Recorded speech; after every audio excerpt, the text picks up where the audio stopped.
రాసి ఒక అబద్ధాన్ని 10 సార్లు 20 సార్లు చంద్రబాబు ఏ విధంగా చెప్తాడో ఆ విధంగా ఈ పచ్చ పత్రికలు పచ్చ మీడియా అంతా కూడా చెప్పి దీన్నంతా కూడా గ్లోబల్స్ ప్రచారంగా చేసి మా వ్యక్తిత్వ హననాన్ని చేపట్టే విధంగా ఈ పత్రికలు మీడియా చేస్తా ఉన్నాయి. తప్పకుండా వీళ్ళ మీద గతంలోనే మేము చర్యలు తీసుకున్నాం. చిత్తూరు కోర్టులో ఒక మీడియా సంస్థ మీద 50 కోట్లకు, ఈనాడు ఈటీవీ మీద 50 కోట్లకు నష్టపరిహారానికి కూడా, పరువు నష్టపరిహారానికి కూడా వేశాం. మళ్ళా దీని మీద కూడా వేయడం జరుగుతుందని కూడా తెలియజేస్తా ఉన్నాను. మరి ఆయన తానా అంటే ఉప ముఖ్యమంత్రి గారు పవన్ కళ్యాణ్ గారు తందానా అంటాడు. అప్పుడే ఏదో జరిగిపోయింది, మొత్తం దోచేశారు, దీని మీద ఎంక్వైరీ చేస్తా ఉన్నాం, తగిన చర్యలు తీసుకుంటామని చెప్పాడు. ఇదే పెద్ద మనిషి ఎన్నికల ముందే చెప్పాడు 40,000 కోట్లు ఇసుకలో దందా చేశాడు పెద్దిరెడ్డి, 40,000 కోట్లు దోచేశాడని చెప్పారు.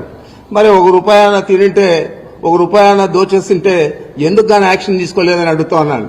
ఏ విధమైన యాక్షన్ తీసుకోకుండా మా ఫైల్స్ చూస్తే తెలుస్తారు మీకు ఏం రాశాను నేను అని చెప్పి.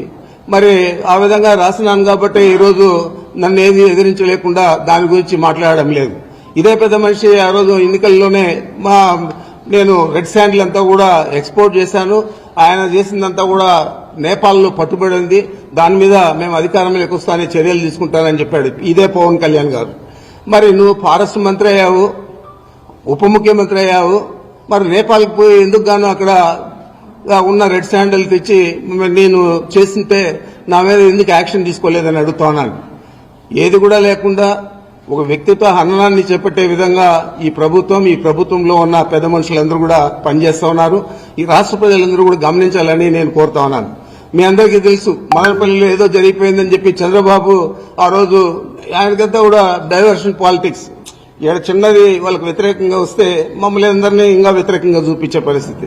ఆ విధంగా ఆ రోజు ఒక డీజీపీ గారిని, సీసీఎల్ఏ కమిషనర్ను, మా సిఐడికి సంబంధించిన అడిషనల్ డీజీపీని ముగ్గురిని కూడా ఆయన హెలికాప్టర్ ఇచ్చి మదనపల్లిలో ప్రపంచమంతా పడిపోయిందని చెప్పి అక్కడికి పంపించి మొత్తం కూడా చేశారు. మరి ఈరోజు 9 నెలలు అవుతా ఉంది.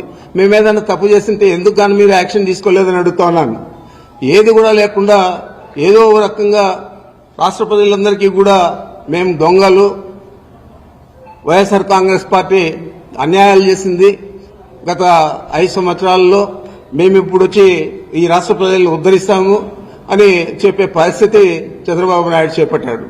నేను ఒకటే అడుగుతా ఉన్నాను, అయ్యా నువ్వు అన్ని హామీలు ఇచ్చావు, అబద్దం మీద అబద్దం చెప్పావు, అబద్దం చెప్పకుండా చెప్పావు, మరి ఇన్ని సూపర్ 6 అన్నావు, సూపర్ 7 అన్నావు, మరి నిన్నటి పరిస్థితి ఏంది అని అడుగుతా ఉన్నాను.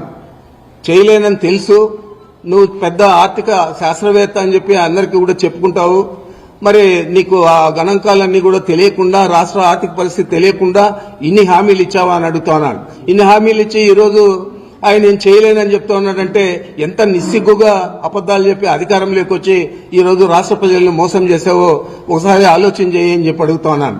ఇవన్నీ కప్పుపుచ్చుకునేదానికి ఇలాంటి తప్పుడు చర్యలన్నీ కూడా మీ పత్రికల ద్వారా, మీ మీడియా ద్వారా తీసుకొస్తా ఉన్నామంటే తప్పకుండా ఈ రాష్ట్ర ప్రజలు బుద్ధి చెప్తారు. ఈ మీడియాకు, ఈ పచ్చ పత్రికలకు, అదేవిధంగా నీకు అని కూడా చంద్రబాబు నాయుడికి ప్రత్యేకంగా నేను తెలియజేస్తా ఉన్నాను. ఇంకేమన్నా ఉంటే చెప్పండి.